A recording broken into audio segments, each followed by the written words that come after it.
ನಾನು ಮತ್ತೆ 4 ಜನ ಫ್ರೆಂಡ್ಸ್ ಕೂತ್ಕೊಂಡು ಹೇಳ್ತಿದ್ವಿ. ಸೌಂಡ್ ಬಂತು, ಹೋಗಿ ನೋಡಿದ್ರೆ ಯಾರೋ ಒಬ್ಬ ಸರಿ ಡಿವೈಡರ್ ಕೊಟ್ಟು ದಬಾಕೊಂಡ್ಬಿಟ್ಟವನೆ, ಗಾಡಿ ಅವನ ಮೇಲೆ ದಬಾಕೊಂಡ್ಬಿಟ್ಟೈತೆ. ನಾನ್ ನನ್ ಫ್ರೆಂಡ್ ಗೆ ಹೇಳಿದೆ, ಮಚ್ಚ ಗಾಡಿ ಇತ್ತು ಅಂತ, ಅವ್ನ್ ಆಗಲ್ಲ ಅಂದ. ಯಾಕೋ ಅಂದ್ರೆ ಯಾರಿಗ್ ಗೊತ್ತು ಮಚ್ಚ, ಚೋಳಿ ಜಾಸ್ತಿ ಐತಲ್ಲ, ಬೆಡ್ಶೀಟ್ ಸಿಕ್ಕಿಲ್ಲ ಅಂತ ಅವ್ನ್ ಗಾಡಿನೇ ಹೊಚ್ಕೊಂಡ್ ಮಲ್ಕೊಂಡಿರ್ಬೇಕು ಅಂದ.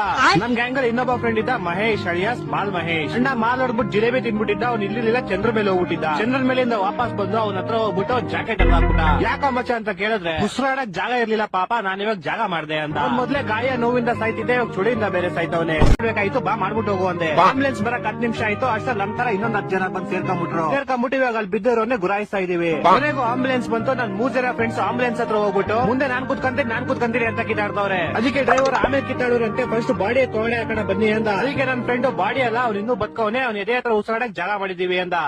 ಅಂತ ಇವಾಗ 4 ಜನ ಹಿಡ್ಕೊಂಡು ಬಾಡಿ ಒಳಗಡೆ ಹಾಕಿದ್ವಿ. ಇನ್ನೊಂದ್ 4 ಜನ ಅವ್ನ ಗಾಡಿನೇ ತೊಗೊಂಡೆ ಹಾಕ್ತವ್ರೆ. ಅದಕ್ಕೆ ಡ್ರೈವರ್ ಗೋಳಿ ಮಕ್ಕಳ ಆಂಬುಲೆನ್ಸ್ ಇದು ಟಾಟಾ ಎಸಿ ಅಲ್ಲ ಅಂದ. ಸರಿ ಅಂತ ಗಾಡಿನಲ್ಲೇ ಬಿಸಾಕ್ಬಿಟ್ಟು ಫ್ರೆಂಡ್ ಸೀಟ್ ಅಲ್ಲಿ ಮಾಲ್ ಮಹೇಶ್ ನ ಕುಂಡಿಸ್ಬಿಟ್ಟು ಆ ಬಾಡಿ ಜೊತೆ 10 ಜನ ಹತ್ಕೊಂಡ್ರು. ಹೋಯ್ತಾ ಇರ್ಬೇಕಾದ್ರೆ ಮಾಲ್ ಮಹೇಶ್ ಡ್ರೈವರ್ ಹತ್ರ, ಬೋರ್ ಹೊಡಿತಿದೆ ಸಾಂಗ್ ಹಾಕಲ್ವಾ ಅಂತ. ಅದಕ್ಕೆ ಆ ಡ್ರೈವರ್ ಈ ಗೋಳಿ ಮಕ್ಳ ಹತ್ರ ಏನ್ ಕಿತ್ತಾಡೋದು ಅಂತ ಚಂದನ್ ಸಿಟಿ ಟಕಿಲಾ ಸಾಂಗ್ ಹಾಕ್ತಾ.